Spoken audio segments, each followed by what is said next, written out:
Welcome to episode 187 of In Touch with iOS, the podcast that talks about iPhone, iPad, Apple Watch, Apple TV, and related technologies. I am your host, Dave Ginsburg.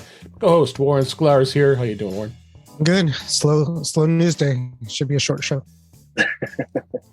Yeah, it's pretty slow today, but I think enough stuff. But that other person you heard is our returning guest, Mr. Holden DePardo. How are you doing, Holden? Thanks for being here. Doing well. Thanks for having me. Appreciate you being here. But as Warren mentioned, yeah, there's lots of news that happened this week at Apple for once, because sometimes we have slower weeks than other weeks. But at earnings call, you have a new beta just got released. You got just all kinds of stuff. Let's go ahead and jump into it here. Let's jump right into the news of the day. The first story here is actually the quarterly results from Apple. I've got a couple articles here. We won't go too deep into this, but just wanted to touch upon this a little bit. Apple's results, biggest ever, $123.9 billion, all-time record revenue for the company, $34.6 billion in profit, and they're making all that money from us spending it, since I just got a new MacBook Pro M1 Pro 16-inch, and I think Holden, you got one just recently, a MacBook Pro as well, so we're spending lots of money. So, I spend very little on Apple. I never buy Apple. No, not at all. So we got reference to 6 Colors, which is Jason Snell's and company's site, which always does a great job of giving us some breakdowns to the graphics that Apple's don't get, the pie charts that Apple never gives us. So quarterly revenue by category, 58%. No surprise if that's iPhone. And then services is going just absolute gangbusters, 16%. Mm-hmm. Mac is up to 9%, which is probably I can't even think of it being as high as that's been in probably the history of Mac. iPad's got 6% of the revenue by category, and then the wearables watch is 12%. So really cool. And we talked about the profit and the year-over-year revenue change was good. But let's get into stuff that we talk about. So look at iPad. iPad for quarter 4 of last year was 8.3 billion, and then they did just a mere 7.2 billion in iPad sales. So I think it did okay considering it dropped, but the market's going to react because of that. So that it was a minus 14% year over year. So iPhone revenue continues to go crazy, $71.6 billion in revenue for iPhone. And that was only a 9% change over the year, the quarter previous. So I think iPhone's doing pretty well too. The services revenue, another one's gone up, went from 18.3 to 19.5 billion. It was a little smidge drop there, 24%. And then the wearables has just gone gangbusters. That's 14.7 billion. Of course, the Apple Watch. So overall numbers look good. Holden, what do you think? I think this is a pretty amazing quarter for Apple. Let's hope the stock goes back up, because the stock market has been on a tailspin just overall lately. But what do you think? Yeah, I mean, obviously the numbers are fantastic. It's surprising to me that the 13 did better than the 12, it seems. Usually when the design changes, that's like the year that everyone jumps on it. Right. But 13 has been fantastic. So I'm happy to see it's doing so well. Me too. And then iPad's surprising, going down a little bit, because the M1's a big change. But I guess the iPads have been so rock solid for years now that why upgrade as consistently? Yeah. Yeah, I mean, not everybody wanted to, especially if you had a 2020 model, the A15 processor, and I had a 2018 I traded in. So not everybody is jumping on that. What do you think, Warren? I think our favorite fruit company did well this past quarter. Yeah, they always do. I mean, the only issue would have been the supply chain, right? Yeah, which doesn't seem like it affected it much. It makes you wonder how much of it is talk when they talk about it. I don't know. It's in some ways. And it's not just Apple, but in some ways, creating the idea of limited quantities of stuff makes people buy more stuff. And that's how it is. And that's how Apple's very big on that stuff too, because when they release new products, they even before this whole pandemic, it's been the same thing too, where if you don't order you're polishing cloth in the first week, it's sold out, and there was no supply chain issue with the polishing cloth. They could have made more of those. So no semiconductors there. Yeah, really. Like, I got mine up there, and I followed the directions on how to clean it. I do that every time. Yeah, it was crazy.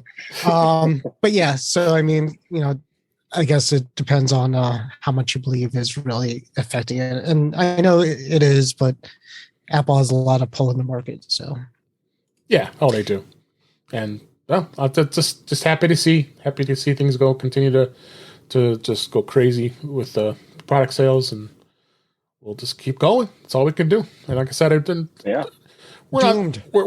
Apple is doomed, and we don't do too many over analyzing of the financials here. But I think just looking at the numbers, that's all there is to it.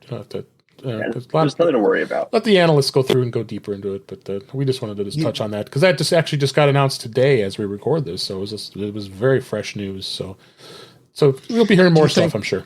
Do you think Holden's younger, but do you think in our lifetime we would ever see Apple fold in our lifetime? No. I mean, we go back to, but I'm sure Holden knows the history and stuff, and going back right when Microsoft gave Apple a loan and or gave him money and all the other stuff that happened back in those old days. Never were like 90 days from bankruptcy or something like that. Yeah. When Steve came back, like it was almost going to happen. I mean, BlackBerry folded 2 weeks ago, and if you would have asked me in the early 2000s, things happen. So talk about that. But they just folded. I knew they folded, but it's still amazing to me. The company itself still exists, but the BlackBerry as we know it is gone. I think there was one BES server somewhere in Ontario, Canada that they shut down, and that was the end of it. So it's kind of like that last Blockbuster. It's still open there. Pretty much, yeah. Oh yeah, that's right. Oregon. The one person installed their BlackBerry getting email, and they had to tell her to turn it off. So, all right, let's go ahead and move on. This story, and we were just actually showing this on camera pre-show here. Apple launches a black Unity braided solo loop. Goes along with the Unity Lights watch face. Apple today announced a black Unity braided solo loop for the Apple Watch, as well as a new downloadable watch face to celebrate Black History Month. Following the launch of the limited edition Black Unity Apple Watch Series 6 sports band in 2021, Apple decided to launch this solo loop, which I absolutely love. The solo loop, I think it's one of the best bands they make, and pricey too. But I enjoy it. That's only big. I thought that until the new leather strap, and now when you change your watch band every 5 minutes. But this one's been a keeper for about at least 2 months. So that's a record for you. But it was to celebrate Black History Month. I think this is great stuff that they did, and I really like how I actually got. I'm sure you guys did too. Was just actual notification. Hey, there's a new watch band, and not watch face came out today, and the Black Unity and. Holden, did you? I guess you did change the watch face. Are you using it now? I changed it and then I changed it right back. Okay. I need all the complications. I need to set it up. I just kind of was setting it up right before we recorded here. But it's really nice looking. I think it's actually one of the nicer looking kind of. I guess you call them event watch faces, or kind of special cause watch faces. It's definitely one of the nicer ones for sure. Yeah. The latest aesthetic is pretty good looking. Warren, you have been using it since it came out, and you're liking it, or? Yeah, I actually read a Mac Rumors article about it right before I got the notification. So I'm like, oh, I want that. I wonder how. Oh, there you go. Okay, that's how it gave that notification right afterwards. It came up right out. So I'm like, yeah. So I got dug into it a little bit, and you could go in and add the complications, and you could add the not the numbers, but the locations of the numbers for lines on it, and it's really nice. In the complications go in the corner, and it looks a little bit like a watermelon to me with the dots on it. If you get the dots on it, you'll see what I mean, because they look like pits. Yeah. If somebody told me this was a BLM thing, I would not know. Not that it's good or bad. It's just same with the band, right? But it's it's definitely nice, and hopefully some of the profits are on the band. I didn't read the story, but I don't know if the profits on the band go to any of the causes for that. That's a good question. I don't know about that. 'Cause I know that the Product Red stuff goes towards. I didn't see anything mentioned of it. Towards AIDS in Africa, but I don't know about that. I'd be surprised if it didn't, but I don't know. So the Black Unity Weighted Loop is available to order today on Apple's website at $99. It's available in select retail store locations. It'll be February 1st. That's about next week as we record this. As we said, the watch face is available to all Apple Watch users. You have to have a Series 4 or newer for that to be available to you. They also are making a range of Afrofuturism-inspired wallpapers for the iPhone and the iPad, as well as the Mac on its website, so you can go take a look at those as well. So cool stuff, and glad to see Apple doing this kind of thing, and check it out. Found this interesting. Why is Apple offering an iPhone 8 refurbished when you can easily buy an iPhone SE second gen? And it's basically the same iPhone as far as I'm concerned. It was the first time in a while that Apple has decided to, this is in Mac Rumors. Wrong. And I brought up the wrong article here. That they restocked a refurbished iPhone, and it's at the lowest price it's ever sold an iPhone for. That it's actually sold by Apple. It's a refurbished iPhone 8. It's $359, and it's through the online store in the United States.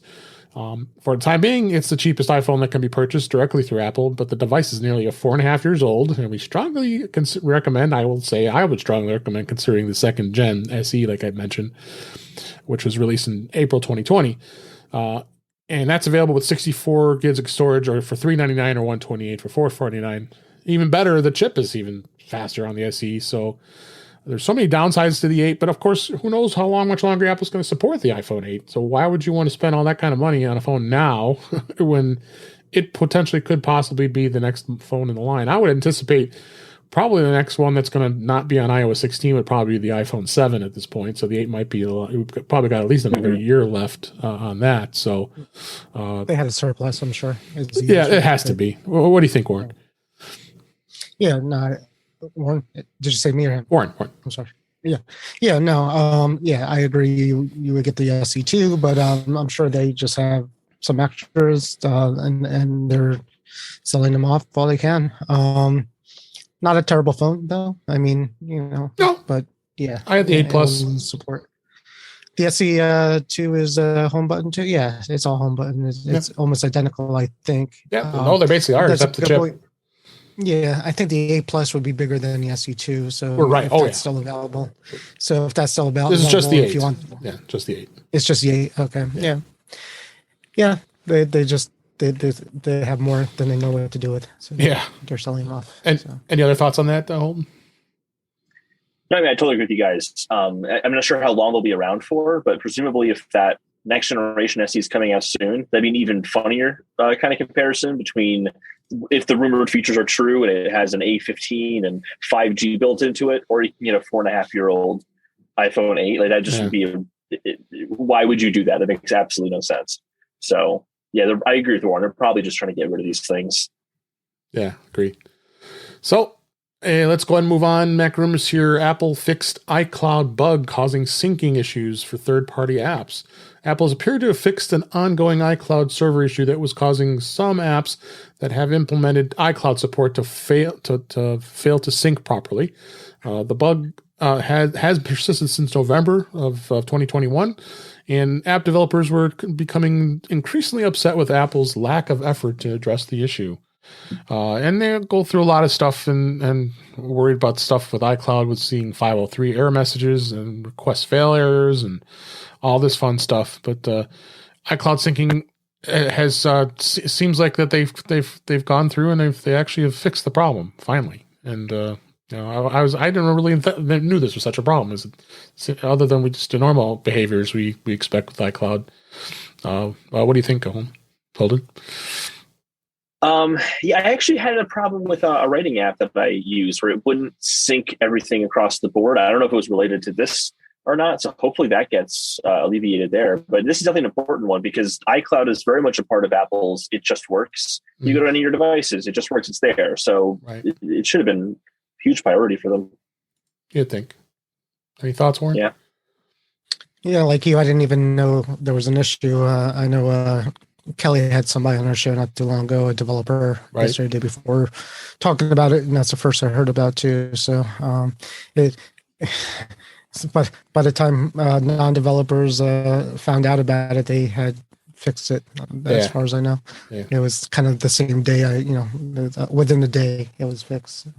Well, good. They got fixing it. So, all right, let's go ahead and move on. Go on to topics. First off, we'll start off with iOS 15.3. The release candidate came out last week, and it dropped yesterday as we record this to everybody, and it did fix a big Safari bug, and there was quite a bug that we talked about last week that leaking your browser history. And this was also a problem with Mac as well. So I was surprised that Apple has left this open for so long that it was just crazy stuff here. So, and there was quite a laundry list of security updates that were released here. Holden, what did you think of this? This browser bug was pretty nasty, and I was surprised it was open as long as it was. Yeah, I hadn't really known too much about it. Fortunately, it didn't impact me. I don't think it did. But yeah, like that's a really big thing, especially with security and privacy. Browsing history is super, super personal. Like that's just not the kind of thing you want just getting out there. So yeah, that's a big deal. It's really good that they got that taken care of. Yeah, thank God I didn't see anything happen on my end. Yeah, and we talked about this last week, Warren. I didn't notice anything really. I mean, is it going to be leaked? I mean, it is what it is, right? Don't you think? How would we know? Yeah, exactly. Yeah, I don't know. I mean, again, I haven't heard of it being leaked in the wild. Like most of these stories, researchers found, hackers found, but it's not like Mary from next door found. Yeah, and it's never like that. So we'll see what happens. So there was 10 things that really the Apple had identified that were fixed. So the first one here was a color sync issue with all the devices as well as the iPhone and the iPad. The impact was processing a maliciously crafted file that may lead to arbitrary code execution. A memory corruption issue was addressed with improved validation. So there was a security fix there.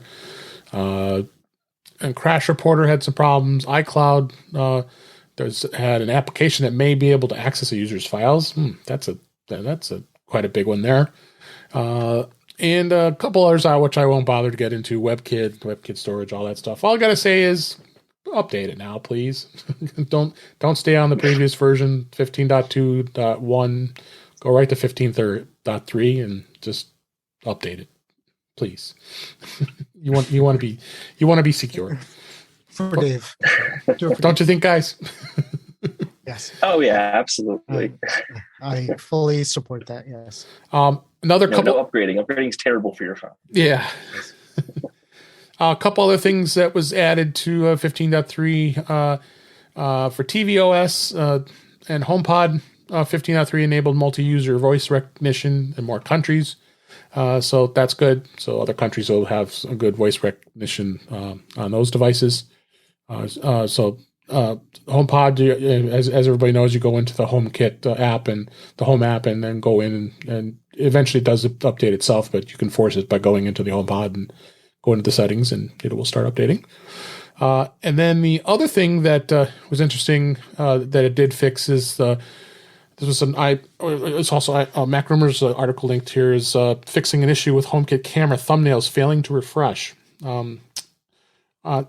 Again, we talked about security fixes. This also had learned that the software update also resolved an issue with HomeKit camera thumbnails that they wouldn't refresh for some users in the Home app. I didn't notice this. This is the HomeKit security video cameras. They have that thumbnails with that, and people were alerted to that. So I didn't. I don't use this, so I don't know if you guys do. No, I don't. So, but at least they fixed it.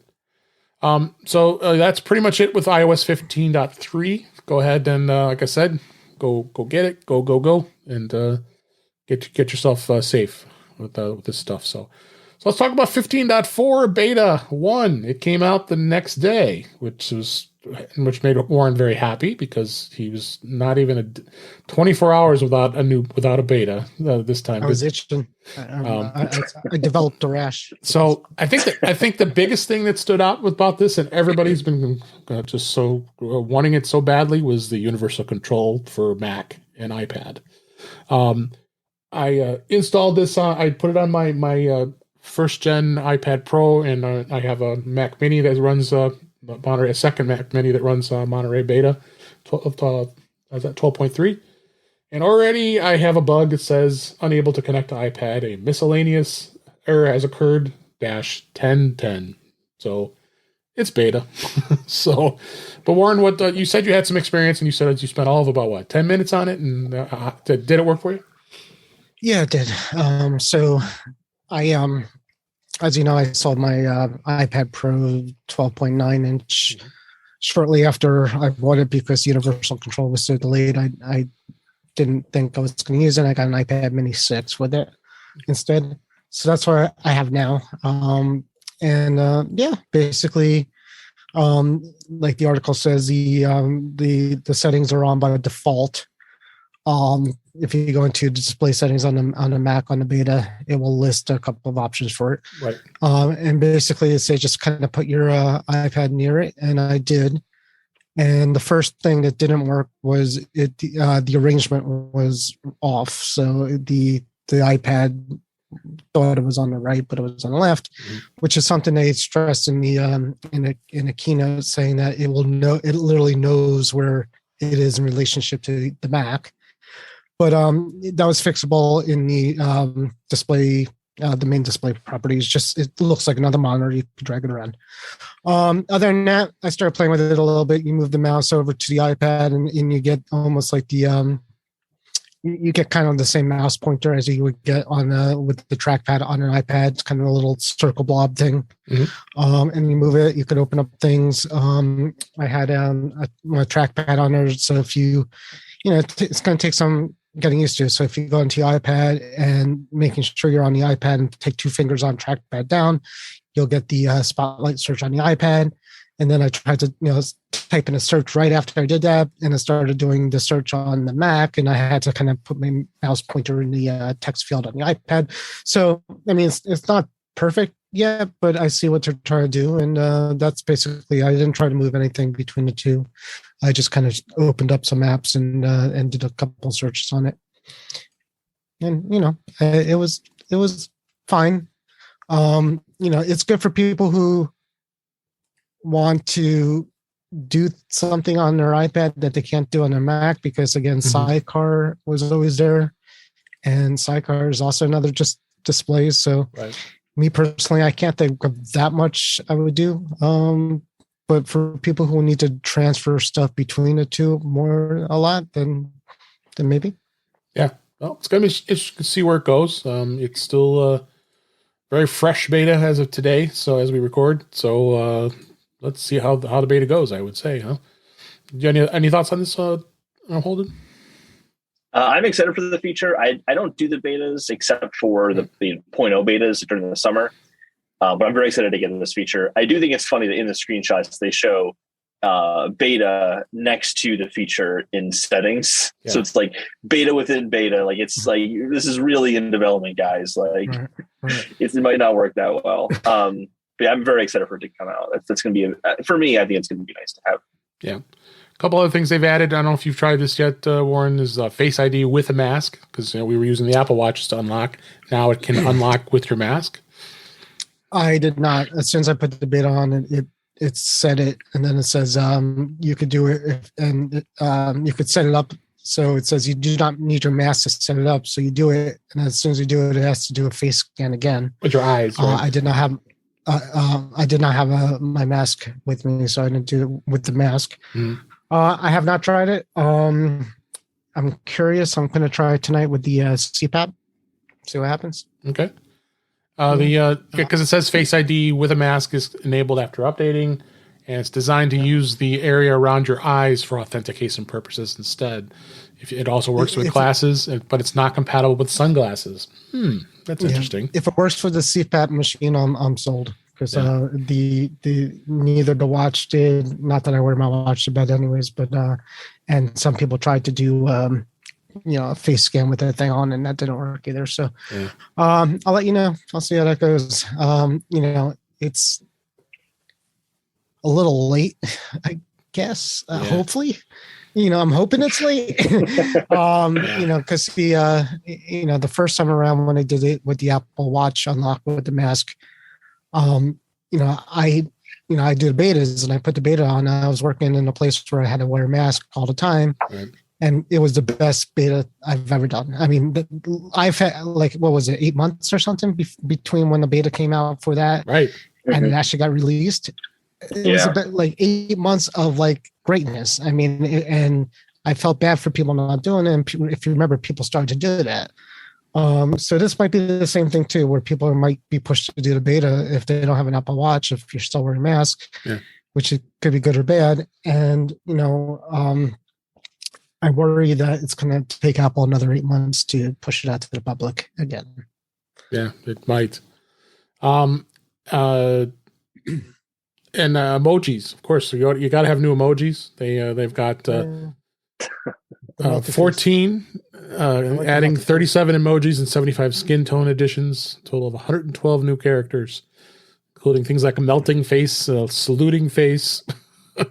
I could go on and on, but how could we not go without having emojis? It's got to have some crazy ones. Turning off notifications for personal automations and shortcuts. For personal automations that are set up in the Shortcuts apps, there's a new notify when run option that lets you toggle notifications for shortcuts that are activated on or off. This option, you can choose not to be notified when a shortcut activates, something that wasn't possible in earlier versions of iOS 15. So this should be interesting. You guys use any of those automations and shortcuts? I am so excited about that feature. Okay. So excited. So I have tons of shortcuts set up that are fully automated that change my wallpaper at certain points of the day, then change the screen, change my watch face. As I'm working or then at night, I want a different watch face or a different wallpaper to highlight different apps and different things on my watch that I'll need in that moment. And it works great, except I have all these dumb notifications saying, wake up, shortcut is turned on, work shortcut is turned on. And it's aggravating. So that's very nice to I don't have to worry about that anymore. Okay, good. And then the Apple Card widget. There's a new Apple Card widget that's in the Today view, which can be added to the home screen. Shows the current balance and your daily spending in different categories. So just really good stick in your eye when you charge too much on your Apple Card, and you can see it right in the widget. Keyboard brightness on iPad OS 15.4. There's a new keyboard brightness option that can be add a control center to allow you to adjust brightness of a connected keyboard that has backlighting. I don't know if the Magic Keyboard does have that or not. I think it does. It does. If I were to read a little further. Some real-time follow-up real fast is the Face ID with the mask. Somebody 9 to 5 said it works when using Apple Pay and within the apps. So that's huge. Oh, yeah, that's huge. That is huge. Yeah. Thanks for following up on that. So that's the keyboard brightness. iCloud keychain notes. iCloud keychain users can now add notes to any password entry, bringing iCloud keychain more in line with other password storing options like 1Password. That's cool. Of course, we know that there was 120 hertz display on the iPhone 13 Pro. They're now allowing for animations in third-party apps to be added for that, which is cool. And of course, they came out with iCloud Plus with the custom email domains. The beta it can expand support for custom email domains. That feature was part of, like I said, paid iCloud Plus plans. Adding an option to set up a custom domain within iCloud Mail directly on the iPhone. That's awesome. Because that was such a pain. You had to go through those steps to get that to work. So check that out. and SharePlay in apps that support SharePlay, there's now an option to activate it directly from the shared share sheet. That's awesome. This showing an example of doing that right from TikTok, which you could that's what we're going to do, is do SharePlay of TikTok, right? And they're also saying a trade-in cosmetic scan.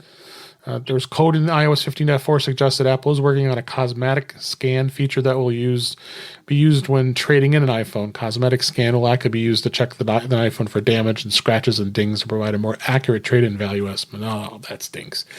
The iPadOS Notes app, in that section, they've added a new corner gestures section under the quick notes. In this section, you can select functions for the left corner swipe and the right corner swipe. TV app customizations, you got passkey website sign in. So we're going to be adding that. And, they're still working on the vaccination records and the health app that's now adding EU's digital COVID certificate format. So for those in Europe. So there's going to be probably more we'll find as we go. That was kind of a good read down what's in beta. So what's in there. So Warren, we expect you to a full report next week of what you find. I expect to find things that won't work. This is a pretty big update. So this is pretty big. I must say. So it is pretty big. So we'll definitely see where it goes and how it goes here. So next topic I want to talk about a little bit here is the personal safety guide, which has been out for a bit. And, Apple's had this personal safety guide available to everybody for quite some time. But what's obviously been happening in the news lately is the whole AirTag controversy, where people have been using AirTag to stalk people and track their cars and try to steal cars. And we've talked about that before with all that stuff. You go to some of the articles that will talk about it. Like we have this article I download a blog. That's the first thing you're talking about. Oh, because of the AirTag. That's the first thing is the headline grabber, is the fact that this is AirTag. And oh yeah, by the way, they have this dedicated personal safety guide. Well, yeah, they've had this for a while.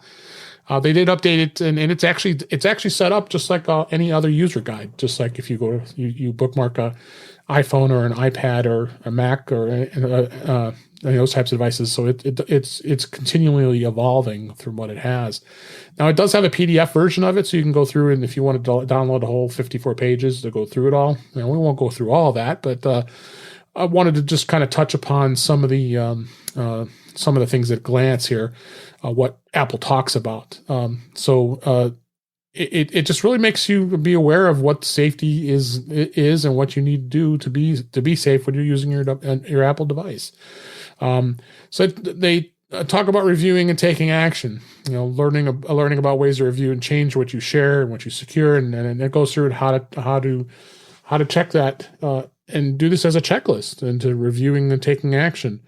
Managing your share settings. I'm sure you guys all the time, if you share, like you do a find my sharing or find my friends sharing, and you forget, oh yeah, I shared that a long time ago. Do I really want that person tracking me? So you really got to go in and check this stuff. So when you go in and when you're going and managing share settings, it actually goes through here and gives you a whole list of some of the things that you can change and set. So like another good example is managing file settings for AirDrop. People tend to try to abuse that a lot. If you go in and it's either it's in the Mac or even on your iPhone or your iPad, you go into the settings and go to AirDrop under General. Then you choose the option that works best for you. So you just have to just be aware of this stuff. Same thing with photos and videos and how those things are shared. Managing activity on your Apple Watch. And even all of these things people take for granted. You aren't really watching to see what it is when it comes to managing this stuff. Holden, is there a lot of this stuff that you go through time to time to check as far as your managing of settings and the sharing? I keep things pretty locked down to begin with, so I'm kind of just on it once, and I don't really look back on it too often. But when it comes to like AirTags, I think one of the big things with AirTags has been like people attach to them to cars, and because someone has an Android phone or something like that, they don't get the notification that there's an AirTag nearby. And I feel like a big solution there is just making some of that cross-platform. I think it's something that kind of just needs to happen, because I think on devices you have a lot you can do. That's kind of right now, I think the one thing that's kind of too much out of your control is with the AirTags. But that's also an issue with Tile and the other trackers as well. Yeah, we talked about this on other shows.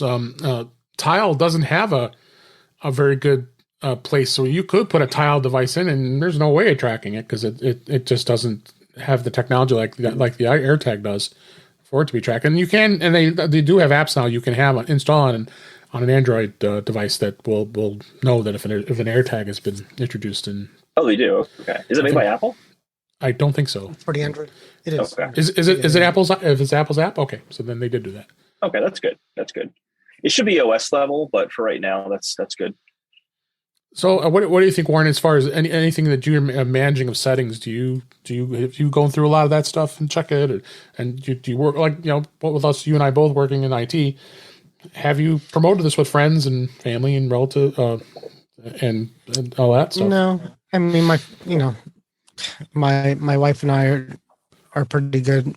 My son, the kids are a whole different level. Anyways, you can't deal with them because he's on something Instagram. So I don't know. They're on something where they all know where everybody is all the time. So, he'll show us. He's like, see all the faces. That's where everybody is. I'm like, well, this is not going to work for him either. So, So I mean, it goes as far as you need to go and to the people who you need to go to. But yeah, it's a good resource. I haven't looked at it yet, but I can imagine what it looks like. Well, actually, I did look at some of it, but yeah, I mean. You and I are in IT, so as Holden, we kind of know how to lock down our stuff. We know what we're doing, but for the normal people, it's good, and it's especially good for people who are, I hate to say, but tinfoil hatty, because they think that everything is watching them, and this is a good article to show them, and I'm sure there's a great percentage that they'll read it and say this is BS anyways, and I don't believe any of it, but it is what it is. Yeah. That is the big obstacle. It's like, oh, you're worried about this. Read this 54-page document. Yeah, sure. Yeah. Yeah. Well, I feel like very few people will do that. No, but it's nice to have the resource, though. They're not going to read it and they'll say, I don't believe it. I wouldn't believe anything they said anyways. Yeah, there's that problem too.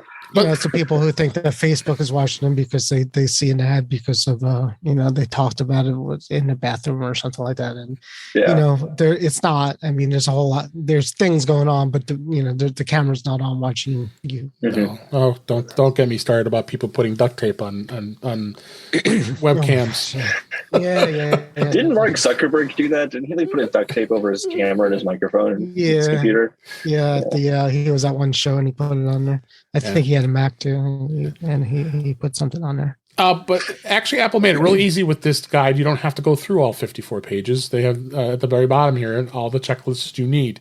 So we'll just kind of go through this real quick. Here's see who has access to your device or accounts, and I've got 7 top things that you should be checking. Check which devices are signed into your account by going to settings under your name, and look to see if there's any devices you don't recognize and get rid of them. They shouldn't be in there. Here's a good one. Maybe someone was a smarty pants and got into your Face ID and put an additional appearance or a Touch ID fingerprint in there. Or go in there and make sure that those are all legit Face ID profiles. I mean, I know a lot of us do with our significant others. Probably have to do that so you don't have to put the code in all the time. But other thing too is, oh my God, I can't say this enough. Is go to the Apple ID website. Review any information in there as far as your account. If something's been added, if it's not hooked up, be secure with that, because a lot of people don't do that. And 2-factor authentication, by now you should have that enabled always. And yeah, it's a pain, but it's also a pain if someone gets into your account and hacks you. So make sure that's it's a pain. But Apple's implementation is so much better than everyone else's. I agree. With the notification. With the notification on all the devices, put this 6-digit code in. Just so important to make sure that you got that set up. They did allow you to bypass that in the past, but you can't anymore, because if you set up a new Apple ID nowadays it's automatic. You have to have they will not allow accounts that does not have it anymore. So, which is great. I mean, I mean, a lot of people like that, but oh well. Review the installed apps that's on your device. If there's any ones you don't recognize, get rid of them. I'm bad. I probably have like 250 or 300 apps on my iPhone. I probably use like 20 of them. I'm sure we're all like that. But I mean, it doesn't necessarily mean that they're unsecure, but you never know. There could be. I mean, if I remember in the past, there was a flashlight app that was hidden as a file storage app that you could do. So you still never know. And then mobile device management files, or MDM, the configuration profiles that are typically installed by employers or schools or any of that stuff. If you're no longer at the company, or if or you don't need access to it anymore, go into the configuration profiles, remove them. Don't let those be in there. Or check for them. A lot of people get them installed and they don't want them. And that's right. I've seen that too. Yeah. Right. So some companies require it, even though it's your device, but most don't. If it's your device, it's your device. But if it's a company-owned device, they have every right to be doing that. So, but check out this list. So we have a link in the show notes to this guide, the personal safety guide, and I thought it'll be a good, decent review with that, because it definitely makes it for something that's really good to be able to be secure. So, yeah, a big one too is just sharing your passwords is really common nowadays for like Netflix and that kind of stuff. And don't share your Apple ID password, because there's just so much more attached to that. I had a friend who wanted to watch Ted Lasso, and they're like, "Oh, give me your iTunes password." I'm like, "No, because they're gonna have access to way too much stuff, and that's just not. You don't want to share your Apple ID password; it's too personal." That's what family sharing's for family. I mean, I do that with my family, and I have I have various family members that are part of my family sharing, and they're very happy because I have the Apple One bundle, they get access to everything. So, but not my data, and nor can I look at their data. But they all have their own Apple ID. They have their own Apple ID that's linked to it. Mm-hmm. I still have clients that share Apple IDs with each other, spouses and kids, and that it's a mess. It's a mess. Yeah, don't do it. Because some of the things they want me to do is break it up, and it's not easy. So, well, the big one too with iCloud is your keychain. So, like, if you share your Apple ID password to someone, that person can then access all of your passwords for everything. Potentially, if that's where you keep your passwords. That's a really terrible idea. It's really bad. Don't do that. It's a mess. Yeah, I agree. Anything else you guys want to add? We can go ahead and move on. Yeah, not for security. All right. Well, got a little extra time here. Let's run through a few tips here. First tip here I have is how to stop iMessage photos from showing up in your Photos app. This was an article actually on Download Blog. I thought this was interesting to review. Are pictures and videos you receive in iMessage appearing automatically inside your iPhone Photos app? That's because that is a new feature that they added not too long ago called Shared with You that was introduced in iOS 15.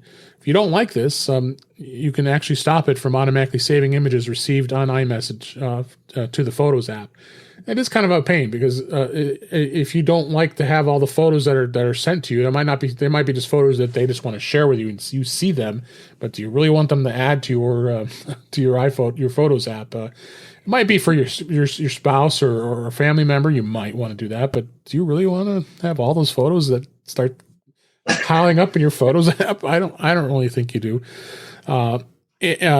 There's a good example. Go ahead. It shows, but it's not really in there. Just a little caveat on that. It shows in the Photos app, but it's not actually downloaded it because you have the option to add to your Photos library after that.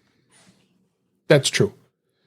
That's true. But it just shows shared with you. But if you don't, for some people, they just don't like that. They don't like that. And the podcast app does that too, and the Apple TV app.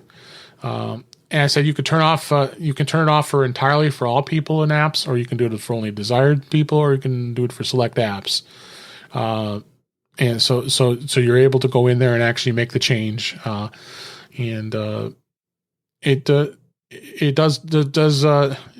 like that, because if you want to turn it off, you go in and do that. There are a couple highlights he talks about here too, is advantages and disadvantages. So the way to do this is you go open into the settings app on either the iPhone or the iPad. You scroll down and tap messages, tap shared with you, and then you have the choice of turning off photos to prevent iMessage images from saving in the Photos app. So it does have a toggle to turn on and off. So you have control actually, which is nice in this setting. And let me go through this setting again here. Go to settings, go to go to messages, and then tap shared with you. So then you can go through and music, TV, Apple TV, Safari, photos, and podcasts. You have granular ways of turning all of them off or individually if you don't want those to be shared anymore. And then you actually can go into specific individuals. If you have somebody's contact, you can say show and shared with you or not. So that might be a better option. Maybe there'll be some people you don't want to share and some people you do want to share. Same thing occurs in Mac, so they talk about that a little bit as well. But I think this is a good thing to know. But you also got to just be aware. Do you want to lose that? Do you guys leave this on? I mean, I don't think I've ever turned this off or on. I think this is. I'll leave it on. Yeah, and there's some photos in there that I do want to see and keep. So, I left it on. I turned mine off. You did. I have some friends who have, we'll say, a crude sense of humor. I don't want those photos showing up in my photo library. Yeah. There is that. You kind of have to expect that someone's going to send some of those jokes and all kinds of fun, crazy things here. Yeah. So parts of bodies and stuff like that. Yeah, you don't want that. Yeah, absolutely. Anything else with that? Do you guys want to move on here? This is another interesting thing to know about: methods for printing messages from your iPhone. When you want to be able to print messages from iMessage. The first method would be to do a screen capture. That can be a pain, but it's funny. I mean, I probably shouldn't admit this, but I do watch some of those court TV shows that I won't mention which one, but and it's always interesting to see all these printouts that people have of all their iMessages that they've gotten, and they're screenshots because it shows either a picture of a phone or it's got the pictures of the messages that do that. So as we know how to do a screenshot, you push the side button and the volume up button at the same time, and then it brings you into screenshot mode. So you can actually screenshot the message, and allows you to share it, and then you can use the share sheet to share it or any way you want to do. Now there are other options too. You can use there's a program called AnyTrans, but also I think the most common one is iMazing. I think iMazing is a great app that's for your Mac that you can install and actually be able to download your messages and then be able to print them out because they're actually files. So I think that's a cool thing. I don't think you can actually. I think you can if you wanted to print it. You can do select printer and print, and then you can print it. But I think you only can do that if you do a screenshot. That there is no direct way of printing iMessages if you needed to. You also could, with the screenshot, turn it into a PDF if you wanted to, and be able to do that. So, do you find these guys this at all handy if you need to actually have a copy printout of a message? I haven't been sued before, so I haven't really had a reason to screenshot my messages.